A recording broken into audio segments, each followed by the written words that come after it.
বান্দরবন ঘুরতে এসে আমরা এখন একটি কটেজে আসলাম।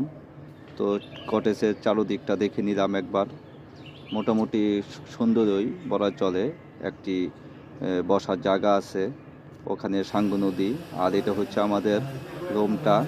তো রুমটাও বেশ সাজানো গোছানো, মোটামুটি ভাই অল্প টাকার ভিতরে চলে। এটা 2 দিনের জন্য 2500 টাকা দিয়েছি আমরা। তো রুমটার ভিতরে এসিও আছে, একটা আয়না, সুন্দর বসার জায়গা আছে, 2টা সোফা, ওয়াইফাই কানেকশন সহকারে সব কিছু থাকে। একটি বারান্দা আছে, চমৎকার একটা বারান্দা, আপনারা দেখেন। এখন রাত তো দেখা যাচ্ছে না, কিন্তু বারান্দাতে দেখা যায় সাঙ্গু নদীর একটা ভিউ, তা খুবই সুন্দর।